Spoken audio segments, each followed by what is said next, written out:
Assalamualaikum warahmatullahi wabarakatuh.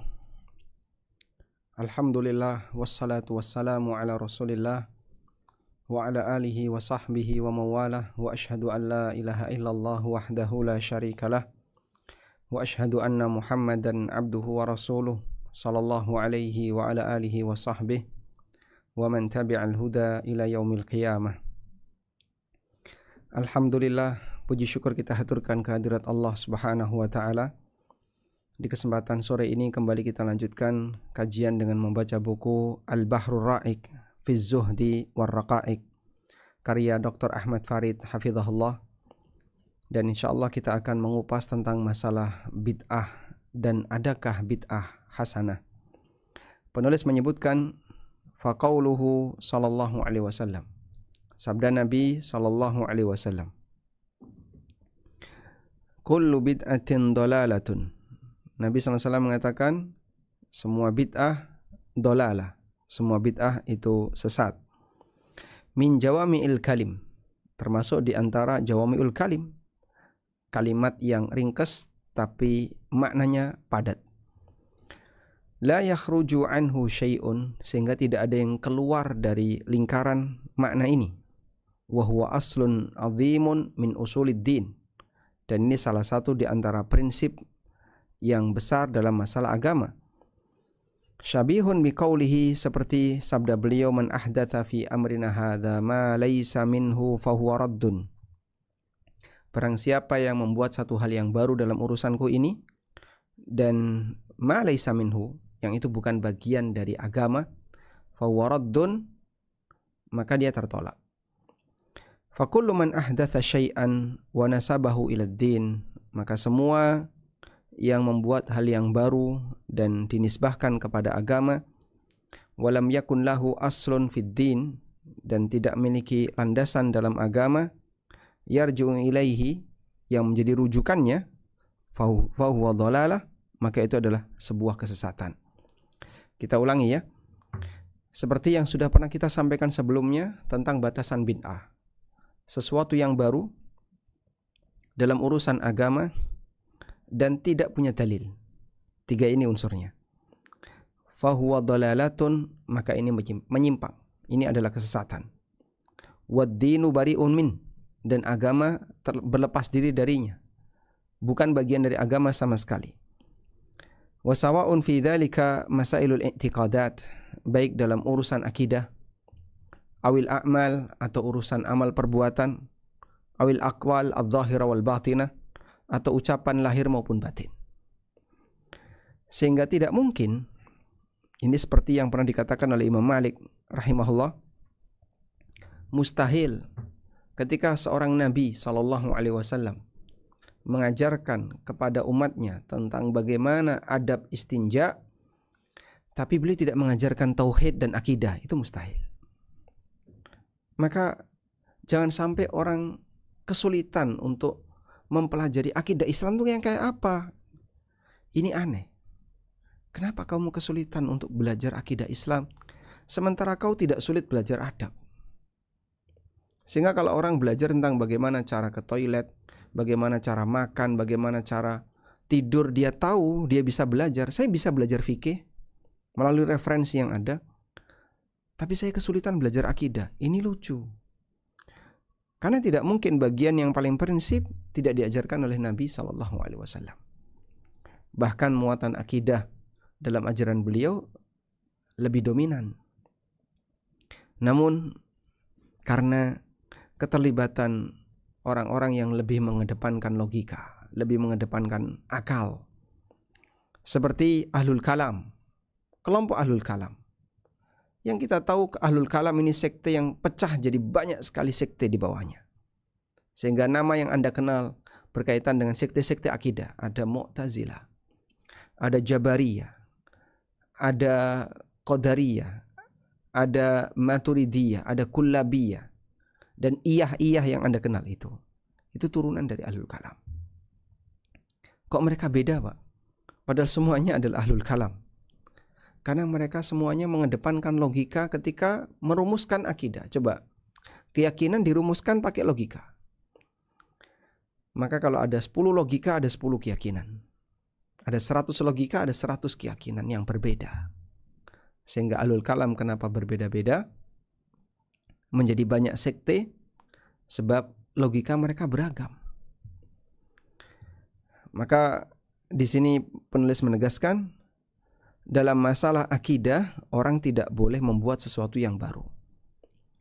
Wa amma ma waqa'a fi kalamis salaf, adapun yang ada pada kalamus salaf, perkataan para ulama salaf, min istihsani ba'dil bid'ah, di mana mereka menilai sebagian bid'ah sebagai hal yang baik. Fa innama dzalika fil bid'il lughawiyyah la syar'iyyah. Itu dipahami sebagai bid'ah dalam makna bahasa, bukan makna syar'i. Karena terlalu melebar nanti. Kalau makna syar'i terlalu jauh, terlalu melebar. Seperti perkataan Umar bin Khattab radhiyallahu anhu. Jadi di sini yang sering dipakai untuk pembelaan adanya bid'ah hasanah, pertama adalah perkataan Umar, dan ini yang paling senior, yang paling tua. Di mana Umar pernah mengatakan, ni'matil bid'atu hadhihi. Sebaik-baik bid'ah adalah ini. Berarti ada bid'ah yang baik. Yang kedua, perkataan Imam Asy-Syafi'i. Imam Syafi'i pernah mengatakan, al-bid'atu bid'atan. Bid'ah itu ada dua. Bid'atun hasanah wa bid'atun sayyi'ah. Bid'ah hasanah dan bid'ah sayyi'ah. Yang ketiga, pembagian bid'ah yang diberikan oleh An-Nawawi, dan sebelum beliau adalah Al-Is bin Abdissalam, di mana beliau membagi bid'ah menjadi 5. Ada bid'ah wajib, bid'ah sunnah, bid'ah mubah, dan bid'ah makruh serta haram. Seperti yang kita kenal 5 hukum dalam syariat. Dan insya Allah nanti kita akan kupas itu semuanya. Di antaranya adalah perkataan Umar. Kita baca dulu keterangan penulis. Umar ketika beliau menggabungkan masyarakat untuk melakukan qiyam Ramadan dengan satu imam di sebuah masjid. Wa kharaja wara'ahum yusalluna kadzalik. Dan ketika Umar bin Khattab melihat mereka, wara'ahum yusalluna kadzalik, Umar bin Khattab melihat mereka, faqala, Umar mengatakan, ni'matil bid'atu hadhi. Sebaik-baik bid'ah adalah ini. Bagaimana penjelasan untuk kalimat ini? Fahadzal fi'lu, praktek ini, wa illam yakun ala hadzal wajhi qabla hadzal waqt. Meskipun bentuknya enggak persis seperti ini sebelum masa Umar, lakin lahu aslun fi syar'i yurja'u ilai. Tapi kan punya landasan sebagai referensi, yaitu Nabi SAW memotivasi untuk melakukan qiyam Ramadan dan wa yuraghibu fihi, dan memotivasinya. Dan masyarakat di zaman beliau sempat melakukan salat tarawih berjamaah di masjid, secara berjamaah, wa mutafarriqatan wa wihdanan, dan ada yang jamaah kecil-kecil dan ada yang sendirian. Wa huwa yusalli sallallahu alaihi wasallam, sementara Nabi sallallahu alaihi wasallam pernah salat menjadi imam bagi para sahabatnya ghaira lailatin, beberapa malam. Tsumma amtana'a min dzalika, kemudian beliau tidak mau melaksanakan itu, mu'allilan bi annahu khusya ay yuktaba alaihim. Kan beliau beralasan khawatir nanti diwajibkan. Fayajizu anil qiyami bihi, sehingga nanti mereka tidak sanggup untuk melakukan qiyam Ramadan karena wajib. Wa minha, juga diantaranya, annahu sallallahu alaihi wasallam amara bittiba'i sunnati khulafa'ir rasyidin. Beliau perintahkan agar kita mengikuti sunnah khulafa'ur rasyidin, dan Umar termasuk khulafa'ur rasyidin. Wa hadza qad sara min sunnati khulafa'ihir rasyidin. Dan apa yang dilakukan oleh Umar bagian dari sunnah khulafa'ur rasyidin. Sehingga ijtihad khulafa'ur rasyidin itu dapat lisensi dari Nabi sallallahu alaihi wasallam. Fa'alaikum bisunnati wa sunnatil khulafa'ir rasyidin al-mahdiyyin min ba'di. Pegang kuat-kuat sunnahku dan sunnah khulafa'ur rasyidin al-mahdiyyin min ba'di. Seperti adzan 2 kali ketika hari Jumat, itu sunnahnya Utsman. Kalaulah misalnya kita taruh bahwa sholat tarawih adalah sunnahnya Umar, kemudian memerangi orang yang tidak mau bayar zakat, sunnahnya Abu Bakar, dan yang lainnya. maka kita boleh sebut ini semuanya adalah sunnah khulafaur rasyidin. Dan Nabi SAW sudah memberikan lisensi bagi khulafaur rasyidin untuk diikuti. Sedangkan kita apa? Sehingga kalau kita beralasan ini khulafaur rasyidin membuat hal yang baru, kamu sama mereka mau dibandingkan sisi mananya? Yang sama cuma jenis kelaminnya, sama-sama laki-laki. Tapi kalau dari sisi lisensi untuk beristihad yang disetujui oleh Nabi SAW, khulafaur rasyidin tidak bisa dibandingkan dengan yang lain. Baik. Sehingga kita lihat di sini bahwa penjelasan yang diberikan oleh para ulama mengenai perkataan Umar bin Khattab radhiyallahu anhu, keterangan Umar mengenai keterangan Umar bin Khattab, ni'matil bid'atu hadhi, ni'mat al bid'atu hadhihi, sebaik-baik bid'ah adalah ini. Kalimat ini tidak menunjukkan terpujinya bid'ah dan tidak menunjukkan bahwasanya ada bid'ah yang mulia, ada bid'ah yang baik. Namun ini dipahami, keterangan Umar ini adalah bid'ah dalam makna bahasa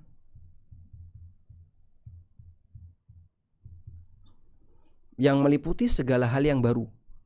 Sesuatu yang baru bisa disebut bid'ah dalam makna bahasa. Yang kedua, tarawih berjamaah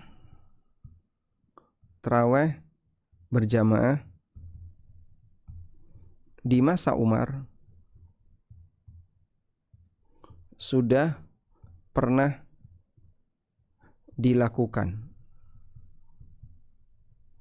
di zaman Nabi Sallallahu Alaihi Wasallam selama 3 malam.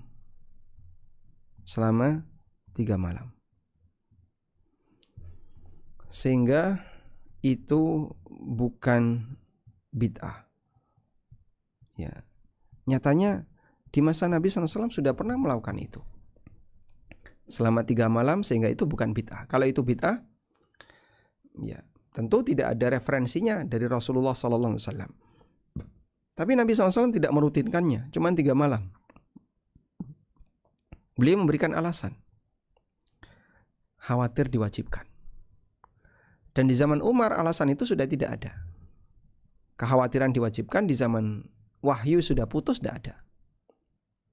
Sehingga mungkin Anda bisa tambahkan di sini, di masa Nabi SAW tidak dirutinkan karena khawatir diwajibkan.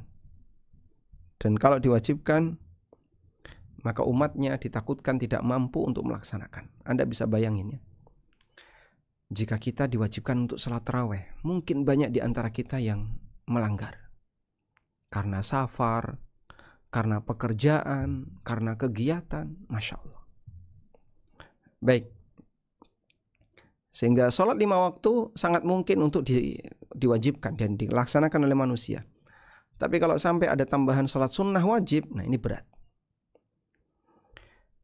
Kemudian yang ketiga, ada lisensi dari Nabi Sallallahu Alaihi Wasallam berkaitan dengan amalan khulafaur rasyidin atau sunnah, ajaran sunnah khulafa rasyidin, di mana ajaran khulafaur rasyidin diikuti.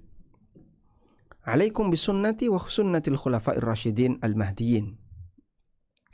Nabi sallallahu alaihi wasallam mengatakan, alaikum bisunnati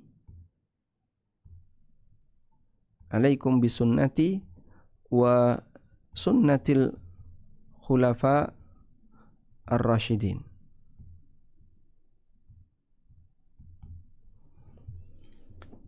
sedangkan manusia yang lain nggak dapat lisensi ini. Maka orang lain kalau berbuat sesuatu yang dianggap baru, anggaplah ya, bagaimana bisa diterima? Dia tidak khulafaur rasyidin. Selanjutnya kita beralih ke keterangan Imam Asy-Syafi'i. Waqad rawa Al-Hafidz Abu Nuaim, Al-Hafidz Abu Nuaim dengan sanadnya meriwayatkan dari Ibrahim Ibnul Junaid.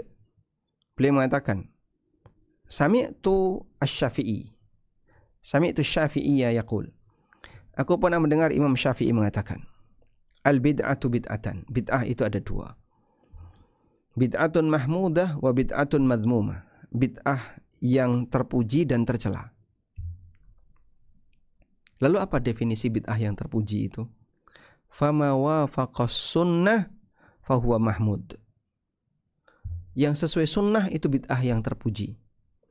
Wa ma khilafus sunnah fahuwa madhmum. Dan yang melanggar sunnah, yang tidak sejalan dengan sunnah, itulah bid'ah yang tercela. Coba, ada nggak bid'ah yang sesuai sunnah? Bid'ah yang sesuai sunnah maksudnya adalah ya sunnah itu. Tapi kenapa beliau sebut bid'ah? Nah, dari sinilah kita bisa memahami bahwa maksud perkataan Imam Syafi'i adalah bid'ah secara bahasa.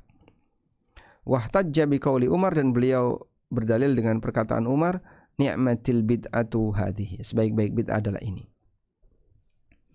Qala Ibnu Rajab, kata Ibnu Rajab rahimahullah, wa muradus Syafi'i, dan maksud perkataan Imam Syafi'i di situ adalah anna aslal bid'ati madhmumah.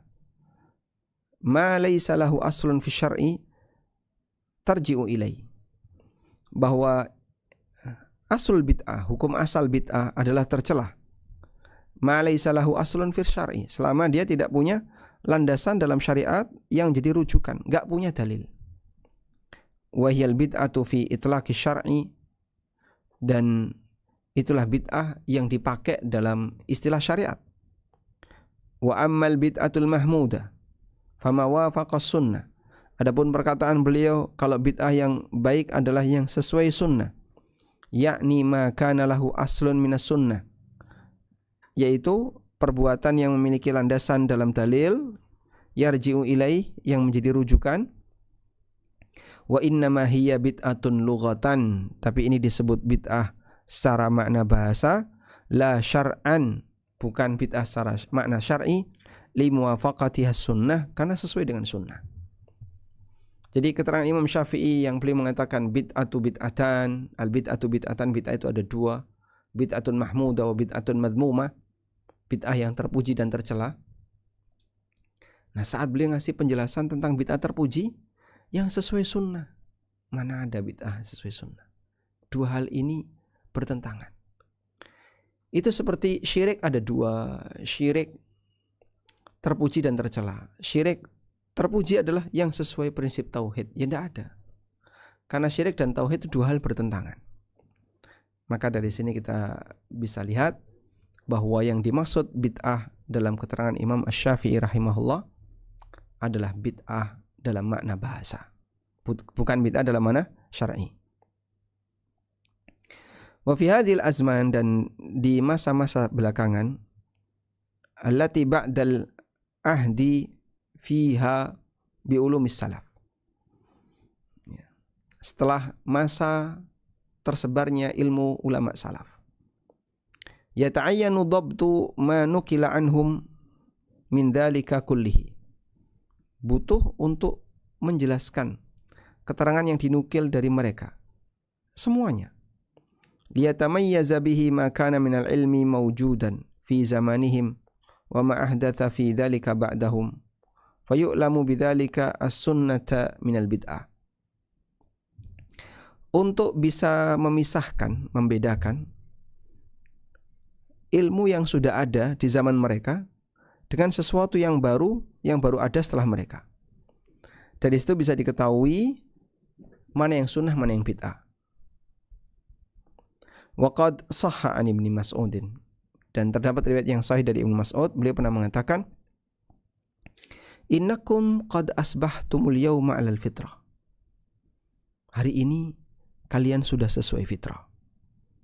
Wa innakum satahdutsuna wa yahdutsu lakum fa idza ra'aitum muhdatsatun fa 'alaikum bil ahdil awwal.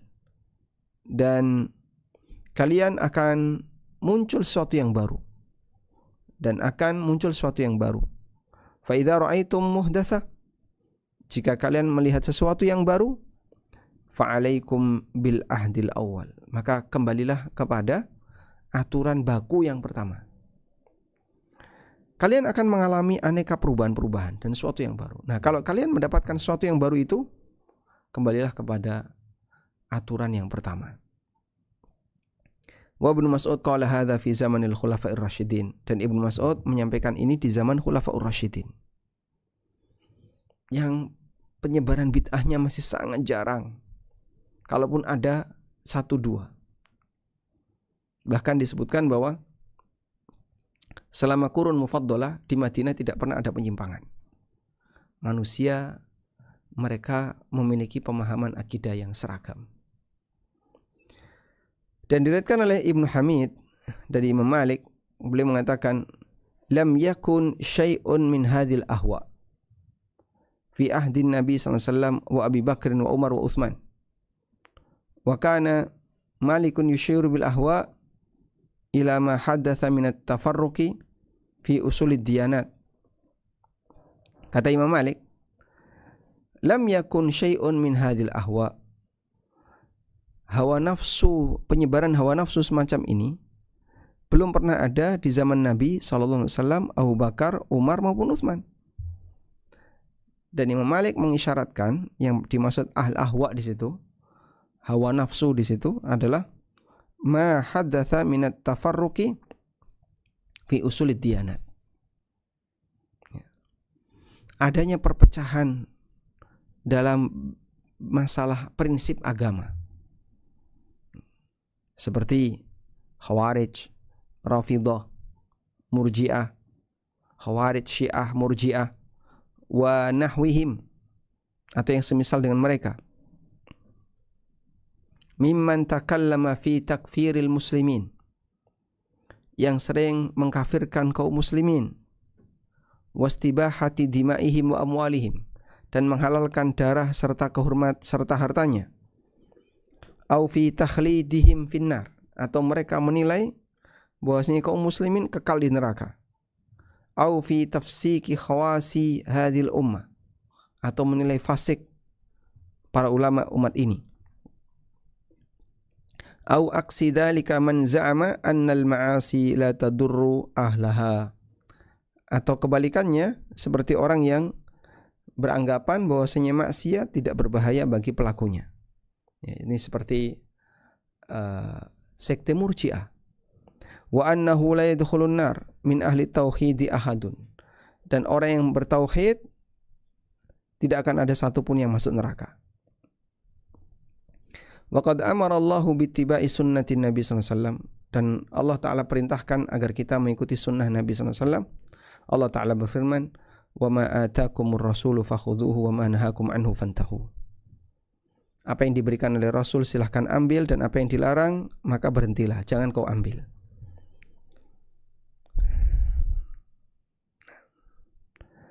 Baik, coba kita fokus dulu pada bid'ah, karena ini sudah mulai masuk penekanan yang berbeda berkaitan dengan masalah bagaimana prinsip mengikuti sunnah.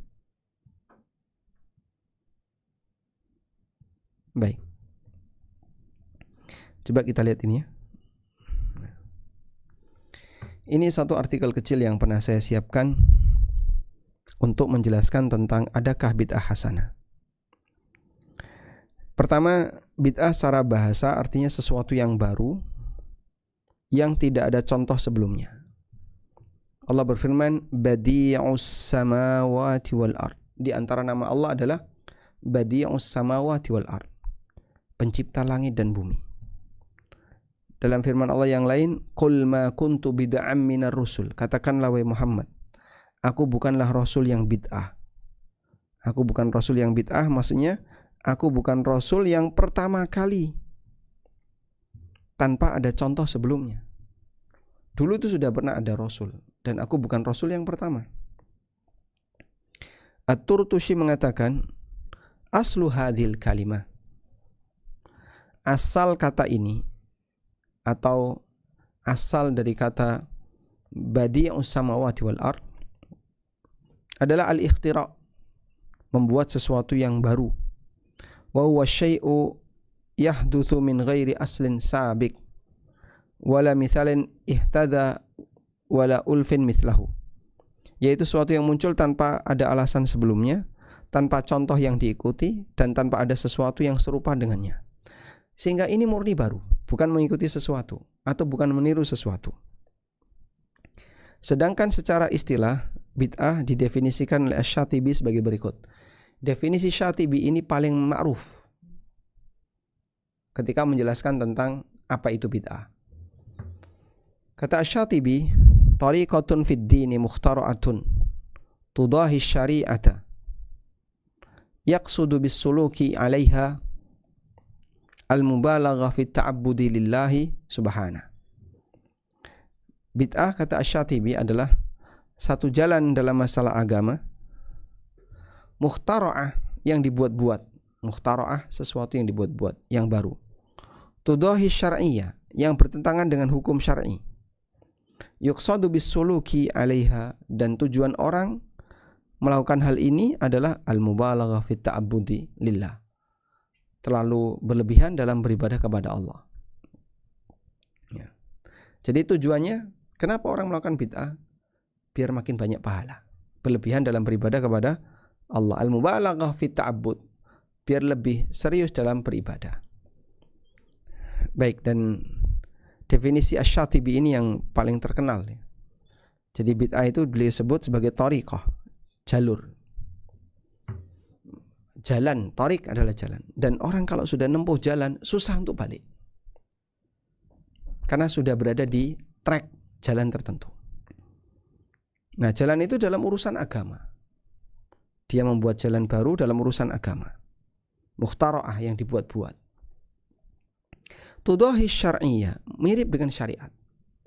Sehingga aturannya harus tertib. Habis baca ini, baca ini. Habis baca ini, baca ini. Tertib, ada urutannya. Dibalik boleh nggak Pak? Oh, kamu bisa diusir nanti kalau dibalik. Gak sopan. Sehingga bacaan yang tadi tertera itu harus urut. Ini habis ini habis ini. Ya. Ini termasuk di antara contoh tudahi syar'iyyah. Mirip seperti syariat. Syariat kan kayak gitu.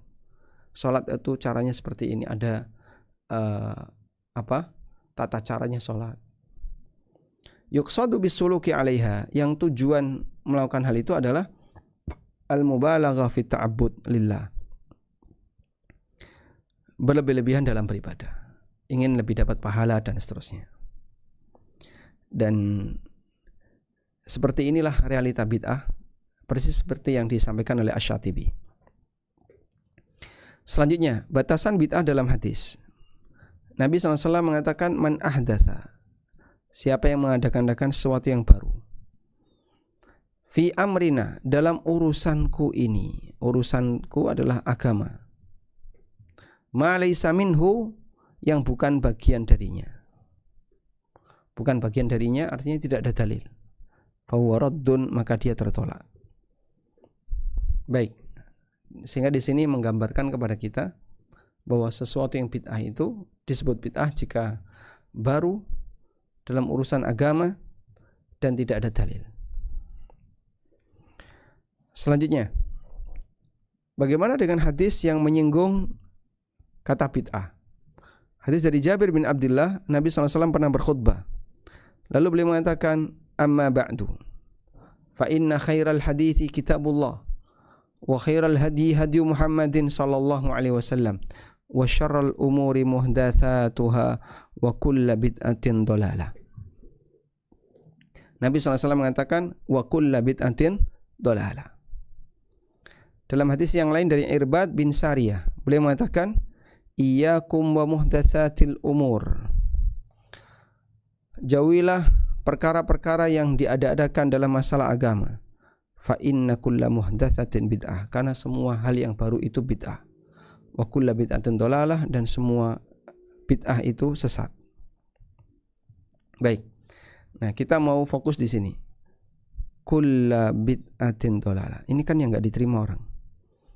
Semua bid'ah itu sesat. Oh, enggak bisa. Ada bid'ah yang sesat, ada yang bid'ah tidak sesat. Pertama gini dulu ya. Ini adalah sabda Nabi SAW. Kamu harus terima dulu. Jangan protes dulu. Menghormati sabda Rasul SAW. Tapi kata Imam Syafi'i bid'ah ada dua.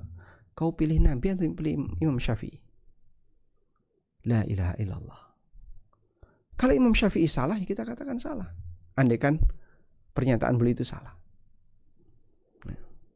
Sehingga ketika Nabi SAW mengatakan kullu bid'atin dhalalah, interupsi ya Rasulullah, enggak semuanya sesat. Loh, kok kamu berani-beraninya seperti itu? Ngoreksi sabda Nabi SAW. Ketika beliau mengatakan semua bid'ah itu sesat, interupsi, tidak semuanya sesat. Nah, ini kan orang yang terlalu berlebihan atau berani di hadapan Rasulullah SAW. Baik. Sekarang kita akan baca apa makna al-kull. Kullu bid'atin. Kullu di situ maknanya apa? Karena sebagian memahami kullu di situ maknanya adalah al-umum bimakna al-khas. Al-umum yuridu bihal khas. Kalimatnya umum tapi maksudnya khusus. Nah, sekarang kita akan baca di sini.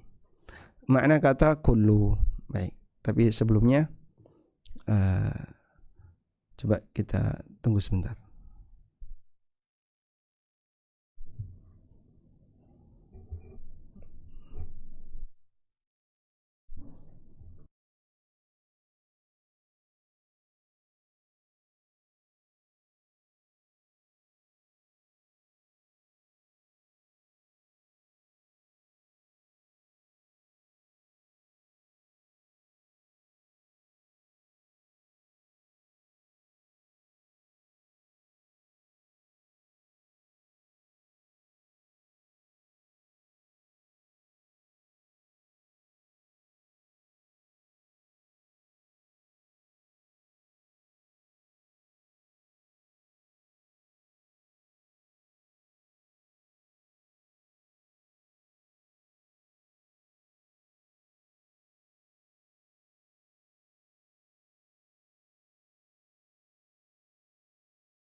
Baik, kita lanjutkan. Kita akan melihat beberapa keterangan ulama tentang makna kata kullu. Pertama, keterangan Imam An-Nawawi. Beliau mengatakan, qauluhu sallallahu alaihi wasallam wa kullu bid'atin dhalalah. Sabda Nabi SAW, kullu bid'atin dhalalah, kata beliau, hadza amun makhsus. Makna kata kullu bid'atin dhalalah di sini adalah kalimat umum tapi maknanya khusus. Wal murad, sehingga yang dimaksud di situ adalah ghalibul bid'ah. Amun makhsus, kalimat umum yang dikhususkan, dan maksudnya adalah ghalibul bid'ah, umumnya bid'ah. Umumnya bid'ah itu sesat. Qala ahlul lughah, kata ahli bahasa, hiya kullu syai'in amila ala ghairi mithalin sabik.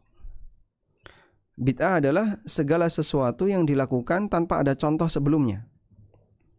Qala al-ulama, kata para ulama, al-bid'atu khamsatu aqsam. Bid'ah itu ada 5. Wajib, sunnah, haram, makruh, mubah. Ini keterangan An-Nawawi. Jadi yang tadi kita sebutkan, An-Nawawi membagi bid'ah jadi 5. Seperti hukum syar'i. Lalu beliau ngasih contoh. Contohnya apa bid'ah yang wajib itu? Faminal wajibah, di antara contoh bid'ah yang wajib adalah nazmu adillatil mutakallimin liraddi 'alal mulahidah wal mubtadi'ah wa shibhu dzalika. Memanfaatkan dalilnya ahli kalam untuk membantah orang yang menyimpang dan ahli bid'ah atau semacamnya.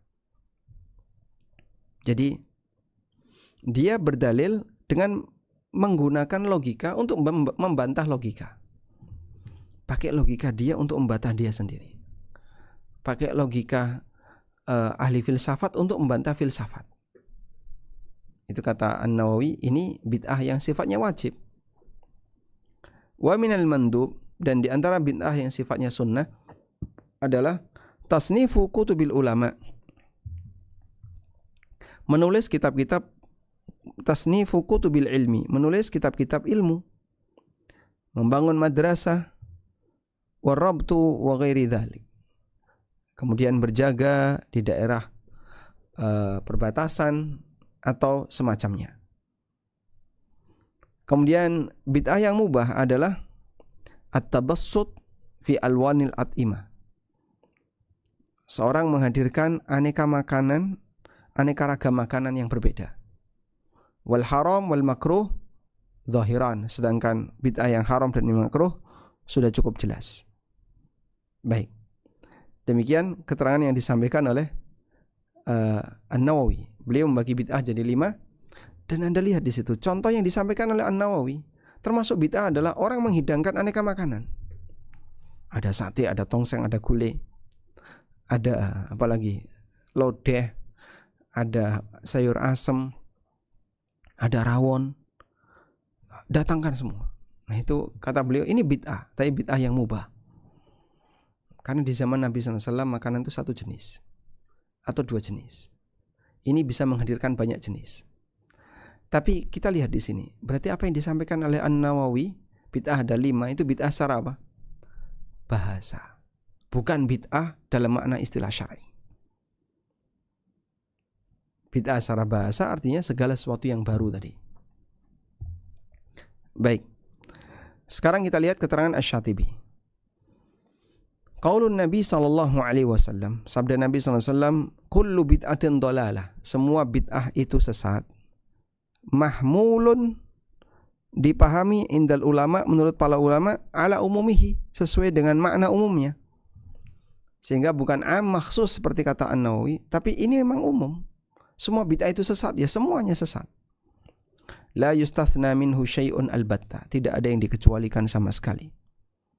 Walaysa fiha ma huwa hasanun aslan, dan tidak ada satupun bid'ah yang baik. Idla hasana illa ma hassanahu syar', karena sesuatu yang baik adalah yang dinilai baik oleh syariat. Wala qabiha illa ma qabbahahu syar', dan tidak ada sesuatu yang buruk kecuali yang dinilai buruk oleh syariat. Baik. Intinya tentang makna kullu bid'atin dhalalah, mengenai makna kullu bid'atin dhalalah, semua bid'ah itu sesat. Di sini la ilaha illallah, makna kullu ada 2 pendapat setidaknya itu. Jadi kalau ada khatib yang mengatakan semua bid'ah itu sesat, salah Pak. Salahnya ada di mana? Kata Imam Nawawi seperti ini, kata Asy-Syatibi seperti ini. Karena dalam hal ini ada beda pendapat.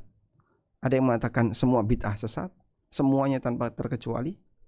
Dan ada yang menyatakan hadza amun makhsus. Maksud Nabi SAW adalah umum yang dikhususkan, yaitu umumnya bid'ah itu sesat.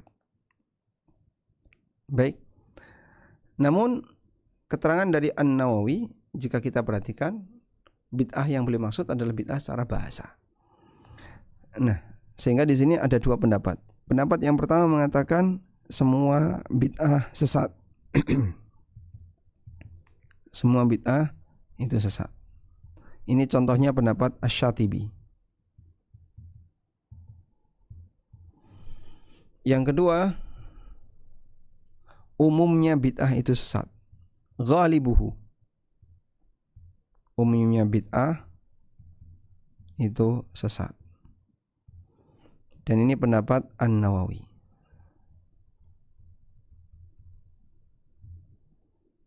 Baik. Jadi gimana maksudnya, Pak? Ya, kalaupun kita mengambil pendapat satu, tidak salah. Sebagaimana kalaupun misalnya dia mengambil pendapat yang kedua, itu hak dia. Karena di sini ada khilaf. Maka kalau sampai ada orang mengatakan yang bilang semua bid'ah itu sesat adalah orang sesat, Masya Allah, Asy-Syatibi juga dengan tegas menyampaikan itu. Baik, walaupun kita menghargai keterangan An-Nawawi yang mengatakan bid'ah ada 5 macam tadi, ada 5 hukum. Nah, selanjutnya, jika kita perhatikan, menurut ulama yang mengatakan tidak semua bid'ah itu sesat, di situ maknanya adalah bid'ah secara bahasa. Menurut ulama yang mengatakan tidak semua bid'ah itu sesat, tidak semua bid'ah itu sesat.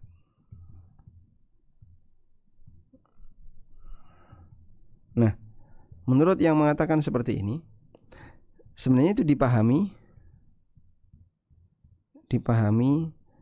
dalam konteks bid'ah secara bahasa. Baik, sehingga dipahami dalam konteks bid'ah secara bahasa, bukan bid'ah secara istilah. Nah, secara bahasa bid'ah itu seperti ini, bukan secara istilah. Wallahu a'lam.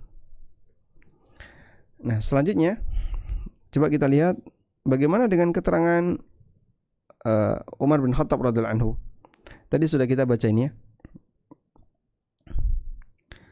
Ucapan Umar, ni'matul bid'ah hadhihi, nikmatil bid'atu hadhihi, ya. Sebaik-baik bid'ah, ini yang betul nikmati. Sebaik-baik bid'ah adalah ini. Sering dijelaskan oleh para ulama bahwa maksud beliau adalah bid'ah bukan bid'ah dalam makna syar'i.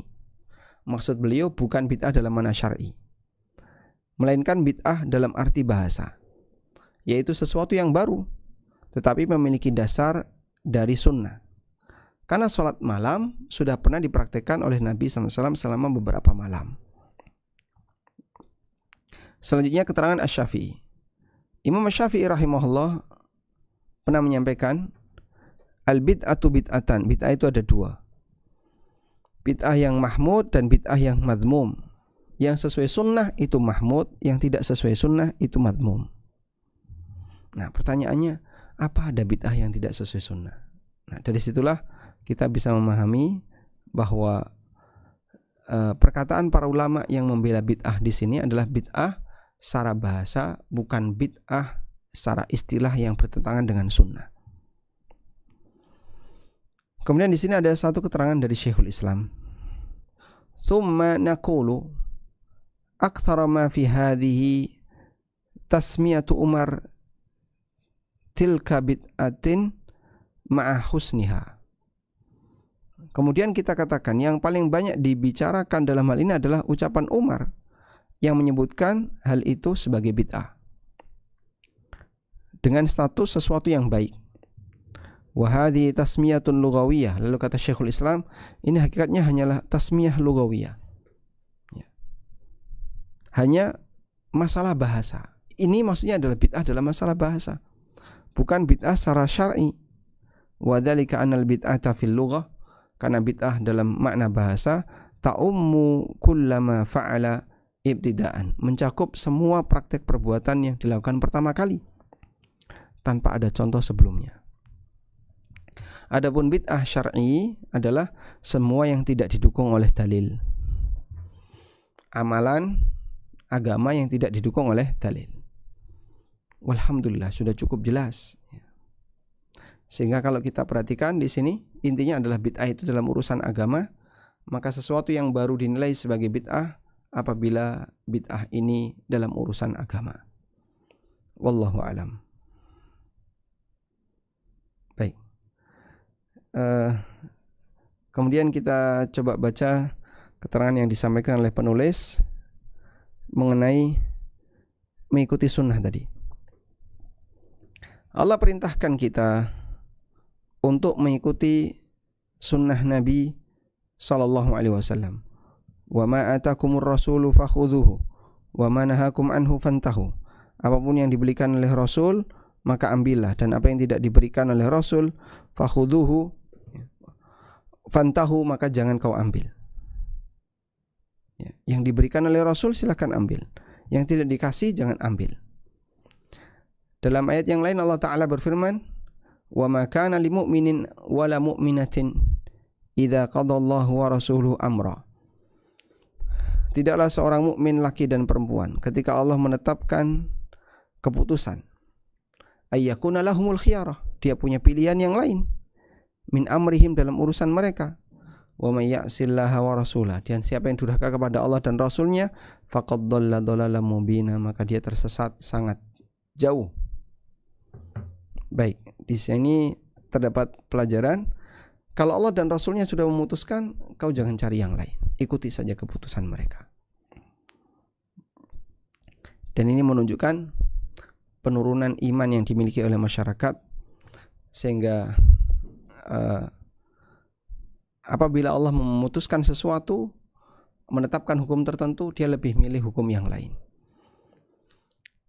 Bal ja'alallahu ittiba'a sunnati nabihi sallallahu alaihi wasallam, bahkan Allah jadikan mengikuti sunnah Nabi sallallahu alaihi wasallam adalah tanda dia mencintai Allah. Allah Ta'ala berfirman, qul in kuntum tuhibbunallah fattabi'uni yuhibbukumullah. Katakanlah, jika kalian mencintai Allah, maka ikutilah aku, niscaya Allah akan mencintai kalian. Kata Al-Hasan Al-Basri rahimahullah, idda'a nasun mahabbatallah, banyak orang mengklaim dia mencintai Allah. Fabtalahum, lalu Allah Ta'ala menguji mereka bihadil ayah, dengan ayat ini, qul in kuntum tuhibbunallah fattabi'uni, qul in kuntum tuhibbunallah fattabi'uni yuhibbukumullah. Allah akan mencintai kalian. Sehingga Allah Subhanahu wa taala berikan balasan yang setimpal sebagaimana perjuangannya. Qala Az-Zuhri, kata Az-Zuhri, al-i'tisamu bis sunnati najatun. Komitmen dengan sunnah itu keselamatan. Li'anna sunnata kama qala Malikun, karena sunnah itu seperti yang dikatakan oleh Imam Malik, as-sunnatu safinatu Nuhin. Sunnah itu seperti perahunya Nabi Nuh. Man raqibaha naja, siapa yang naik dia selamat. Wa man takhallafa anha halaka, dan siapa yang tenggelam dia pasti akan binasa. Yang ketinggalan enggak naik pasti akan binasa. Wa an Sufyan qal, dari Sufyan beliau mengatakan, la yaqbalu qaulun wala bi amalin. La yaqbalu qaulun illa bi amalin. Wala yastaqimu qaulun wa amalun illa bi niyatin.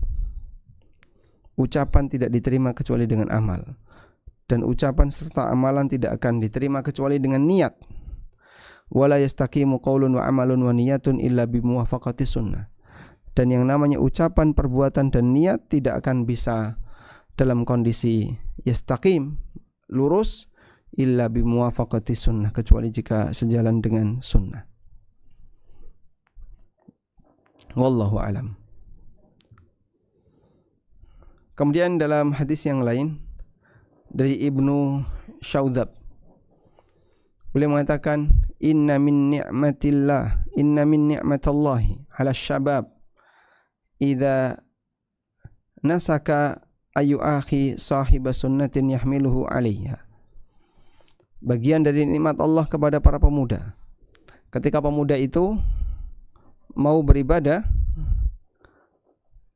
ayu akhiya sahiba sunnatin, lalu dia dipersaudarakan dengan orang yang paham sunnah, yahmiluhu 'alaiha, ya, yang bisa mengajarinya. Wa anil Mu'tamar bin Sulaiman, kata Mu'tamar bin Sulaiman, aku menemui Ali, dakhaltu ala abi, aku ketemu bapakku, wa ana munkasirun, dan aku dalam kondisi sedih. Faqala li, maka bapak bertanya, mata sadiqun li. Lalu aku jawab, ada seorang teman akrab meninggal dunia. Faqala mata ala sunnah. Kemudian Mu'tamir bertanya, apakah dia mati dalam kondisi sebagai ahlu sunnah? Qala na'am. Lalu orang itu mengatakan, iya. Qala tahzan alai.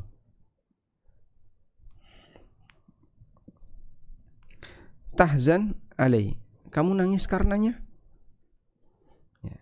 Sehingga seharusnya kalau dia mati sebagai muslim ahlu sunnah, kita banyak doakan. Doakan agar yang bersangkutan diberkahi oleh Allah Subhanahu wa taala, diampuni dosa-dosanya, karena muslim ahlu sunnah ketika meninggal dunia berarti dia telah mendapatkan semua kebaikan. Allahumma amitna alal islami wa sunnah. Dan dari perkataan Sufyan ats-Tsauri, istausu bi ahli sunnati khaira fa innahum ghuraba. Berikan sikap terbaik kepada ahlu sunnah karena mereka itu orang asing. Wallahu alam. Walhamdulillahirabbil alamin. Baik, di sini insyaallah akan ada pembahasan tentang dhammul bid'ah wal mubtadi'in. Celaan bagi orang yang melakukan praktek bid'ah, wal mubtadi'in, dan orang yang mengamalkan kegiatan bid'ah. Demikian yang bisa kita sampaikan, semoga bermanfaat. Wassallallahu ala nabiyyina Muhammadin wa ala alihi wa sahbihi wasallam.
Baik, selanjutnya kami persilahkan jika ada yang mau disampaikan.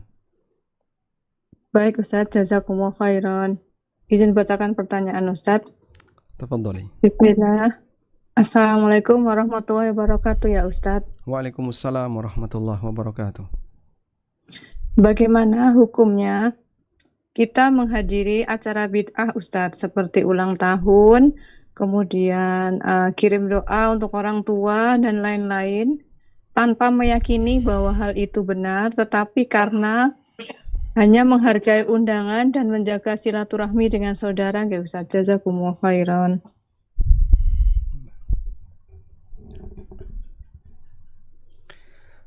Pertama mungkin yang perlu kita pertimbangkan adalah menilai perbuatan itu dulu.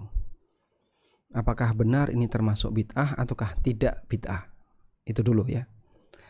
Karena terkadang ada amalan, perbuatan yang diantara para ulama ahlu sunnah sendiri mereka beda pendapat. Sehingga sebagian mengatakan ini bid'ah dan sebagian mengatakan ini bukan bid'ah. Nah, ketika sudah sampai pada tingkatan amalan ini bukan bid'ah, ada sisi yang mendukung kegiatan itu, maka kita tidak sebut itu sebagai perbuatan bid'ah. Dan boleh saya sebut bahwa di antara ulama yang mutasahil, yang cukup longgar dalam menilai sebuah hadis sebagai hadis yang diterima, hasan atau sahih, itu adalah Syekh Albani rahimahullah. Sehingga ada banyak sekali hadis-hadis yang belakangan dipermasalahkan oleh beberapa ahli hadis, yang itu oleh Syekh Albani beliau nilai hasan.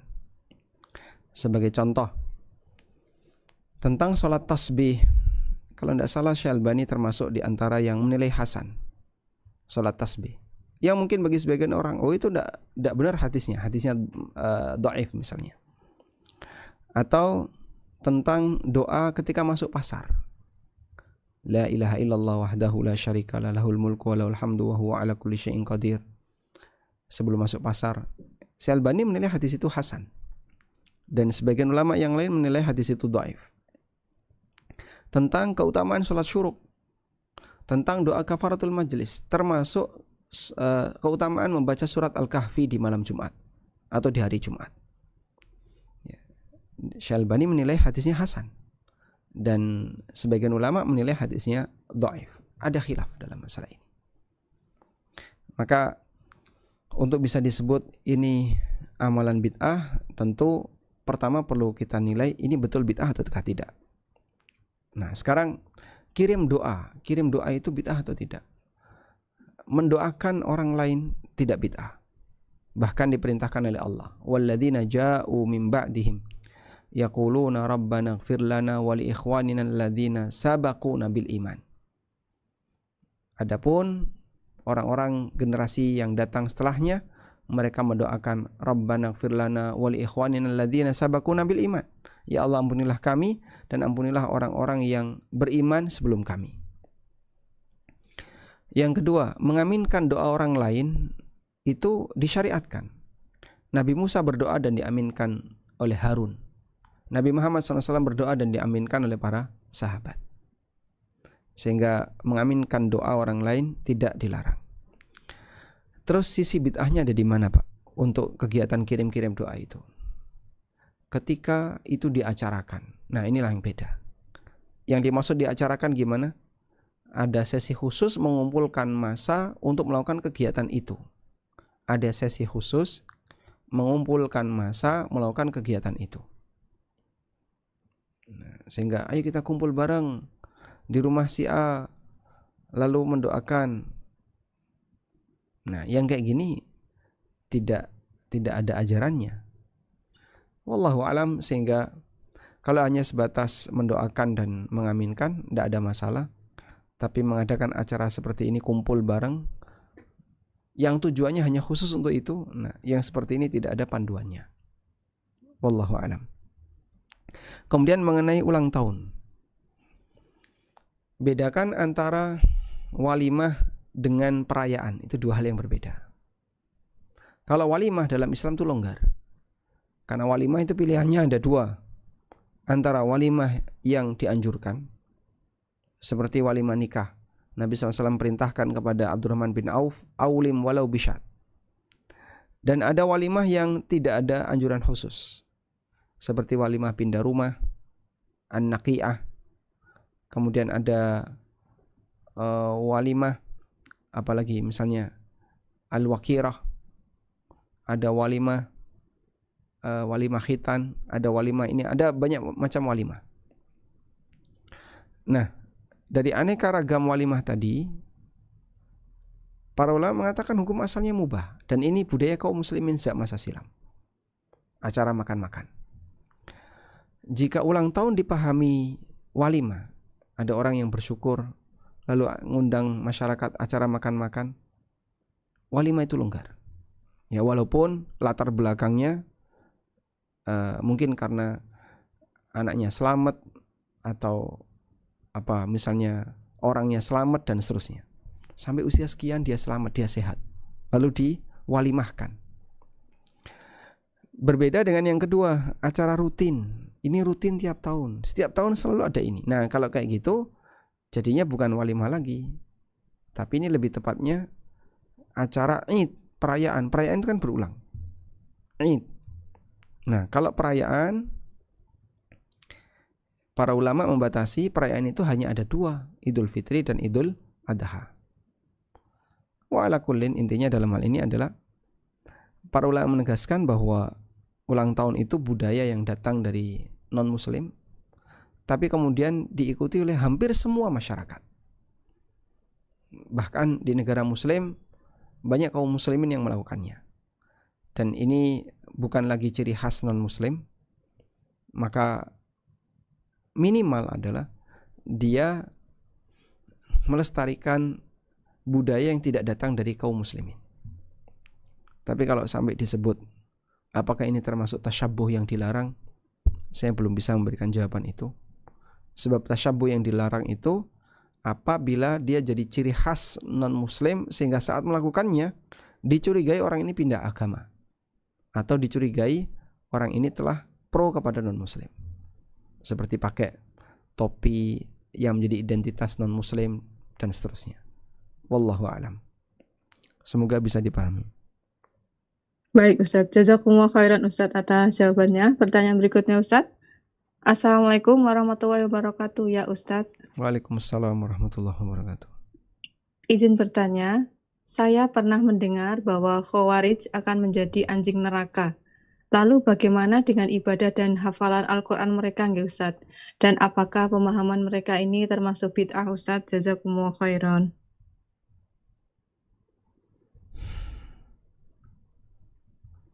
Baik, kalimat Khawarij akan jadi anjing neraka ini disebutkan dalam sebuah hadis ya.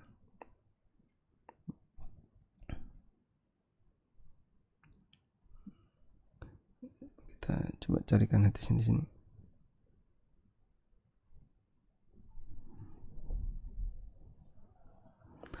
Hadis dari Ibnu Abi Aufa, Rasulullah sallallahu alaihi wasallam pernah bersabda, al-khawariju kilabun nar.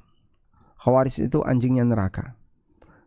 Hadis sahih, dinilai sahih oleh Syalbani. Kata Al-Qari, Mula Ali Qari dalam Mirqatul Mafatih, ay hum kilabu ahliha au ala surati kilabin fiha. Maksudnya adalah orang Khawarij itu akan menjadi anjingnya penduduk neraka, atau mereka akan diubah dengan wajah anjing fiha ketika dihukum di neraka. Ada dua makna ini. Khawarijnya jadi anjing, atau wajah mereka diubah jadi anjing. Al-Munawi mengatakan ay annahum yata'awuna fiha wa al-kilab, bahwa Khawarij itu akan menggonggong sebagaimana anjing menggonggong. Au annahum akhassu ahliha, atau maksudnya adalah Khawarij akan menjadi penduduk neraka paling hina. Wa ahqarihim, yang paling terhina di antara mereka. Kama annal kilaba akhassul hayawanati wa ahqaruha, sebagaimana anjing adalah binatang yang paling terhina dan paling hina. Baik, jadi di sini ada takwil yang disampaikan oleh Al-Munawi. Kalau Al-Qari mengatakan, ya nanti mereka berubah jadi anjing. Kalau Al-Munawi mengatakan mereka menggonggong seperti anjing. dan statusnya manusia terhina sebagaimana layaknya anjing. Wallahu alam, dan ini tafsir. Sekarang bagaimana dengan ibadah mereka? Kita tidak perlu tanya dengan keberadaan ibadah orang yang rusak akidahnya. Iblis itu ahli ibadah. Sebelum dia bangkang tidak mau sujud kepada Adam. Nasib ibadahnya iblis gimana? Gak ada artinya sama sekali. Makanya ibadah disertai dengan pelanggaran yang serius, nilainya jadi gak ada. Ada seorang wanita yang dilaporkan kepada Nabi SAW. Kemudian dalam laporan itu disampaikan, kami punya seorang tetangga, inna indi jar, saya punya tetangga wanita. Wa dzukira min salatiha wa qiyamiha wa siyamiha. Diceritakan, wanita ini rajin ibadah, rajin tahajud, rajin puasa. Walakin tu'dhi jaraha bilisaniha. Tapi sayangnya dia suka mengumpat dan mencaci maki tetangganya dengan lisannya. Apa kata Nabi SAW? La khaira fiha. Gak ada nilai baiknya wanita seperti ini. Karena gak ada nilai baiknya, maka oleh Rasulullah SAW beliau berikan ancaman, hiya finnar, dia di neraka. Jadi ibadahnya kemana itu? Ya sudah, gak berlaku. Nah, dari sini kita mendapatkan pelajaran tadi ya, bahwa amal ketaatan, amal soleh, jika orangnya rusak akidahnya atau melakukan pelanggaran besar, gak ada nilainya. Wallahu alam. Sehingga Khawarij karena punya akidah yang menyimpang. Penyimpangannya apa Pak? Menghafirkan orang. Kita saja yang berurusan dengan teman-teman Islam jamaah yang mengkafirkan kelompoknya, itu sudah sangat melelahkan, capek. Apalagi berurusan dengan Khawarij, karena mereka sampai main darah. Wallahu alam. Jazakumullah khairan Ustadz atas jawabannya. Pertanyaan berikutnya Ustadz. Bismillah. Assalamualaikum warahmatullahi wabarakatuh ya Ustadz. Waalaikumsalam warahmatullahi wabarakatuh. Ahsanallahu ilaikum Ustadz. Barakallahu fiik. Izin bertanya, kami pernah mendengar pernyataan dalam usul fikih, adat atau tradisi menjadi hukum sepanjang dipandang baik oleh agama, dianggap khuluk atau tabiat sebuah masyarakat. Dalam perkembangannya, banyak sekali tradisi yang ada di masyarakat, Ustadz. Maka untuk kami yang awam, ini membingungkan jika ada tradisi masyarakat dan dianggap baik. Bagaimana kami membedakan mana yang boleh dan mana yang tidak diikuti, ya Ustadz? Jazakumullah khairan. Barakallahu fikum.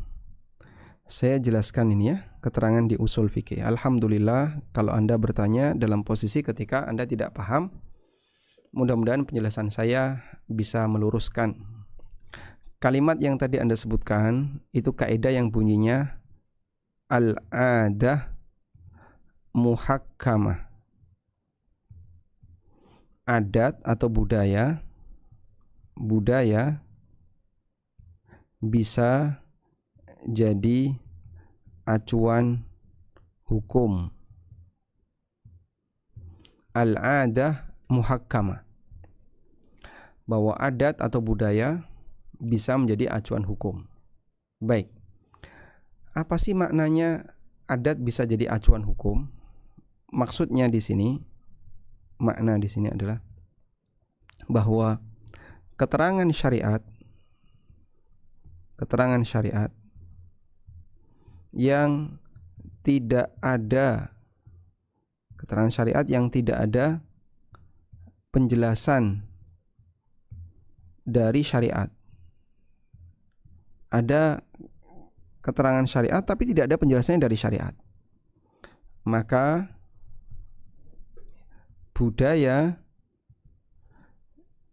menjadi penentunya. Sehingga yang menentukan makna dari keterangan syariat itu adalah budaya. Contoh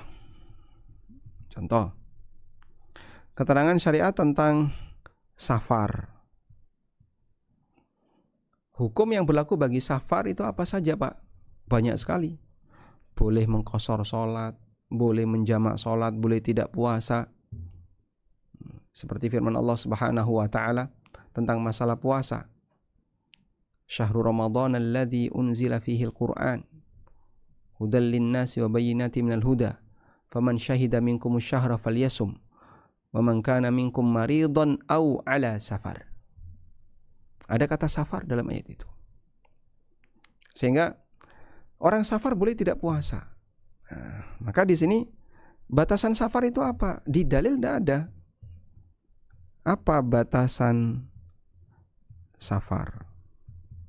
Nah, ini dikembalikan ke budaya. Kembali ke adat atau budaya. Jadi menurut budaya, batasan safar itu seperti apa? Itulah yang dimaksud al-adah muhakkamah. Sehingga Anda kalau tanya, ini sudah safar atau belum? Menurut budaya kamu itu sudah safar belum? Orang Jogja ke Klaten, safar enggak itu? Orang sini paham, oh ya kalau kayak gini menurut kami belum safar. Itulah budaya yang menjadi penentu sebuah keterangan syariat yang tidak ada penjelasannya. Baik. Contoh yang lain. Perintah untuk memuliakan tamu. Memuliakan tamu. Man kana yu'minu billahi wal yawmil akhir falyukrim dhaifa. Ada dalam dalil Pak memuliakan tamu? Ada. Muncul pertanyaan, batasan memuliakan tamu itu kayak apa? Bagaimana batasan memuliakan tamu? Ya, maka jawabannya kembali ke budaya. Kembali ke budaya. Nah, jika di daerah tertentu nyugui air putih sudah termasuk memuliakan tamu, selesai. Tapi kalau di daerah yang lain, tamu kok mau suka air putih, orang ngajeni tamu nih, sehingga orang akan mencela ketika ada tuan rumah yang hanya nyugui air putih. Wah, ini cetil medit kumet. Nah, kalau kayak gitu berarti dia belum memenuhi perintah untuk memuliakan tamu. Di situ kembali ke budaya. Contoh yang lain, menghormati tetangga. Menghormati tetangga. Bagaimana batasannya? Batasan menghormati tetangga yang diperintahkan oleh Nabi SAW untuk menghormati tetangga. Mazala Jibrilu yusini biljar. Jibril selalu memberikan pesan kepadaku untuk memuliakan tetangga, memperhatikan tetangga. Hatta dhonantu annahu sayuwarrithu.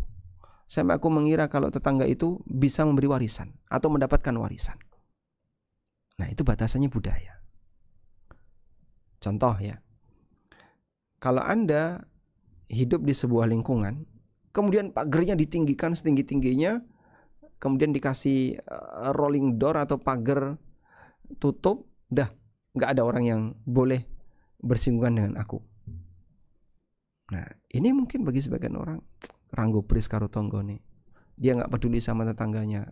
Tetangga mau nangis, mau jerit, mau apa, nggak peduli dia. Orang seperti ini mungkin disebut tidak menghormati tetangga. Terlalu individual. Di Jakarta seperti ini biasa. Sehingga nomor 1 dan nomor 2 cecer, tapi pagernya tinggi-tinggi, nggak pernah ketemu. Mobil yang ini keluar jam 5, pagernya buka jam 5, buka keluar sudah, tutup lagi. Yang ini keluar jam 6:30, buka, punya pemahaman seperti itu. Ketika dia mau safar, tapi dia tidak pamit tetangganya, dianggap nggak sopan. Di Jakarta bodoh amat. Dia nggak peduli mau safar mau nggak safar. Nah, itulah budaya. Nah, makna al-'adah muhakkamah maksudnya adalah budaya jadi acuan hukum untuk keterangan syariat yang tidak ada penjelasan dari syariat. Budaya di situ jadi penentu yang menjelaskan, penentu yang menjelaskan. Semoga bisa dipahami. Jadi bukan berarti ketika dipandang baik oleh masyarakat berarti baik secara syar'i. Ini macam apa? Nabi SAW itu dianggap sabi'ah. Kenapa? Beliau punya ajaran baru yang tidak sama dengan masyarakatnya dan dianggap buruk oleh masyarakatnya, makanya dimusuhi. Apakah seperti itu yang disebut budaya jadi acuan? Maka yang dimaksud budaya jadi acuan bukan yang dipandang baik budaya berarti baik secara masyarakat, baik secara agama. Ini rusak agama nanti. Apa fungsinya aturan agama? Padahal banyak budaya yang kadang bermuatan kesyirikan, banyak budaya yang bermuatan bid'ah dan seterusnya. Wallahu a'lam. Jazakumullah khairan Ustadz atas jawabannya. Pertanyaan berikutnya Ustadz. Assalamualaikum warahmatullahi wabarakatuh ya Ustadz. Waalaikumsalam warahmatullahi wabarakatuh. Ada sebagian masyarakat yang mengadakan acara sholawatan dengan berlebihan, dengan panggung, dengan musik-musik, dan dengan lagu-lagu. Apakah hal demikian disyariatkan Ustadz? Jazakumullah khairan. Ya, tidak disyariatkan. Sudah sangat jelas ya. Jadi mau pakai syariat siapa yang kayak gini? Mulai dari Nabi pertama sampai Nabi yang terakhir. Ada nggak yang ngajarin kayak gitu? Bersolawat atas nama bersolawat. Sehingga di mana-mana dikasih jargon, dikasih jargon bersolawat. Sleman bersolawat, Jogja bersolawat, Surabaya bersolawat, mana lagi daerah ini bersolawat. Tapi acara ya boleh disebut, mereka sendiri juga mengakui ya kita anggap ini acara yang buruk, mengundang orang yang buka aurat, kemudian joget-joget pakai musik, ini apa-apa. Dan isinya bukan sholawat tapi panggung hiburan, lebih kepada panggung hiburan, namanya saja yang bersolawat. Boleh kita sebut ini adalah perbuatan kamuflase maksiat tapi pakai nama agama, sehingga dia manipulasi kegiatan yang seharusnya ini kegiatan maksiat tapi pakai atas nama agama. Wallahu a'lam. Jazakumullah khairan Ustadz atas jawabannya. Pertanyaan berikutnya Ustadz. Assalamualaikum warahmatullahi wabarakatuh ya Ustadz. Waalaikumsalam warahmatullahi wabarakatuh. Izin bertanya, bagaimana dengan amalan yang ada pertentangan di antara ulama? Ingin mengerjakan tetapi takut itu bid'ah, tetapi jika tidak mengerjakan merasa rugi karena tidak mendapatkan keutamaan. Jika saya memilih dengan mengerjakan sesuai sandaran ulama yang membolehkan tadi, apakah saya terkena dosanya Ustadz karena itu ternyata bid'ah? Jazakumullah khairan. Jadi untuk bisa disebut ini bid'ah atau tidak sementara masih di ranah perselisihan, ya tidak bisa kita katakan bahwasanya ini bid'ah mutlak. Karena bagi yang meyakini ini sunnah, ya dia dapat pahala. Sebagai contoh ya, amalan yang diperselisihkan.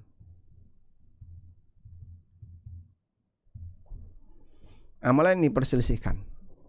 Sebagian ulama menilai amalan itu sunnah. Sebagian menilai amalan itu bid'ah. Terus gimana? Ya bagi yang meyakini itu sunnah ya itu bukan bid'ah. Tapi kalau ternyata bid'ah gimana? Nah dari mana kamu tahu kalau ternyata bid'ah? Lah kan ada beda pendapat. Justru itu. Bagaimana kalau ternyata sunnah? Kamu kehilangan sebagian fadilah amal di sana. Kecuali kalau saya meyakini ini bid'ah. Ya sudah, berarti kau tidak perlu mengamalkannya dan tidak boleh mengamalkannya. Tapi kalau ada orang yang meyakini itu sunnah, ya berarti seharusnya kau beri toleran. Sebagaimana yang meyakini sunnah ngasih toleran ke yang mengatakan itu bid'ah. Sehingga gak perlu bersih tegang, oh ada yang berpendapat demikian. Karena menilai hadisnya lemah misalnya. Wa ala kullin, intinya dalam hal ini adalah selama masih di ranah khilaf, perbedaan dan perbedaan itu perbedaan yang mu'tabar, yang diakui, perbedaan yang diakui, maka tidak masalah jika sebagian orang menilai itu boleh dan sebagian menilai dilarang. Wallahu alam. Jazakumullah khairan Ustadz atas jawabannya. Pertanyaan berikutnya Ustadz, Bismillah. Ahsanallahu ilaikum ya Ustadz. Barakallahu fiik. Semoga Ustadz dan sekeluarga selalu dalam lindungan Allah. Amin. Allahumma amin. Amin. Waalaikumsalam. Izin bertanya Ustadz, bagaimana hukumnya kita pergi ke tempat wisata, misalnya petik buah, kita membayar tiket, dan kita mendapatkan benefit, kita boleh makan sepuasnya buah tersebut di tempat. Jazakumullah khairan Ustadz. Insya Allah tidak masalah. Kalaupun ada goror nih, goror kecil. Mungkin sama seperti bayar 100.000, all you can eat. Dan beberapa fatwa ulama membolehkan praktek ini. Dan mereka yang mengatakan itu ada unsur gorornya, dijelaskan bahwasanya gorornya kecil. Petik buah, boleh makan di tempat. Seberapa kuat orang bisa makan buah? Tidak mungkin sampai sekilo, nggak mungkin setengah kilo. Sehingga pemilik kebun sudah memprediksi kira-kira nanti buah yang akan dikeluarkan sekian, bayar sekian. Ya, jadi kalaupun goror, plus minusnya itu kecil, insya Allah tidak masalah. Wallahu a'lam. Jazakumullah khairan Ustadz atas jawabannya. Pertanyaan berikutnya Ustadz. Bismillah, Assalamualaikum warahmatullahi wabarakatuh ya Ustadz. Waalaikumsalam warahmatullahi wabarakatuh. Semoga Allah merahmati Ustadz sekeluarga beserta tim kajian hasanah. Amin. Allahumma amin. Waalaikumsalam. Ustadz, adakah dalil yang sahih tentang sholat hajat dan sholat taubat Ustadz? Dan bagaimana cara bertaubat dari bid'ah yang pernah dilakukan? Jazakumullah khairan.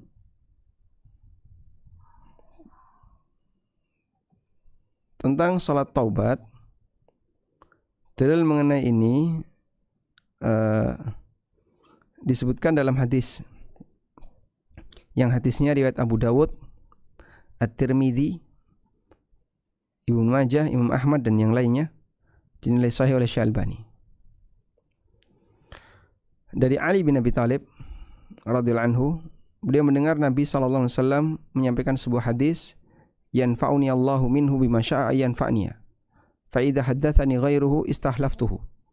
Kalau saya mendapatkan sebuah hadis dari Nabi SAW, ya, kemudian itu bermanfaat bagiku, maka akan diupayakan untuk dilakukan dan disampaikan. Fa idza haddatsani ghairuhu, tapi kalau ada orang lain menyampaikan hadis kepadaku, istahlaftuhu, aku minta dia untuk bersumpah. Fa idza halafali saddaqtuhu, kalau dia berani bersumpah, aku nilai dia jujur. Wa haddatsani Abu Bakar, Abu Bakar menyampaikan hadis kepadaku, wa sadaqa Abu Bakar, dan Abu Bakar pasti benar.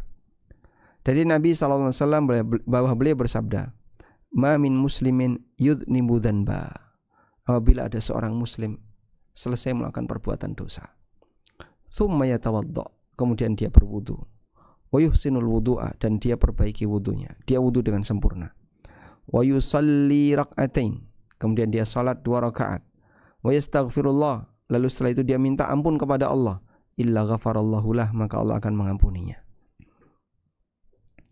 Sehingga salat taubat disyariatkan inda irtikabid dzanbi, ketika seusai melakukan dosa, bukan amal rutin ya. Sebagaimana salat duha itu kan amal rutin, sebagaimana tahajud dan witir itu amal rutin. Salat taubat ini sifatnya sesuai kebutuhan.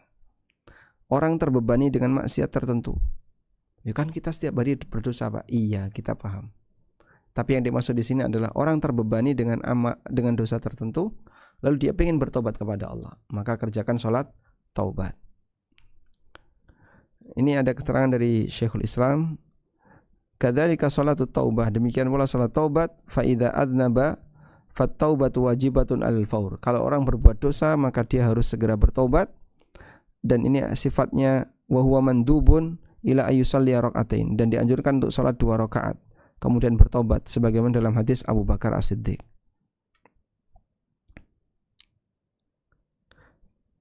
Baik. Sehingga qala Syekh bin Baz, yushra'u lil insan idza adnaba dzanban, disyariatkan bagi orang yang melakukan perbuatan dosa untuk salat 2 rakaat lalu bertobat kepada Allah dengan taubat yang serius. Jadi sifatnya salat insidentil karena perasaan terbebani dosa. Wudu lalu sholat. Wallahu alam. Demikian, semoga bermanfaat. Wassallallahu ala nabiyyina Muhammadin wa ala alihi wa sahbihi wasallam.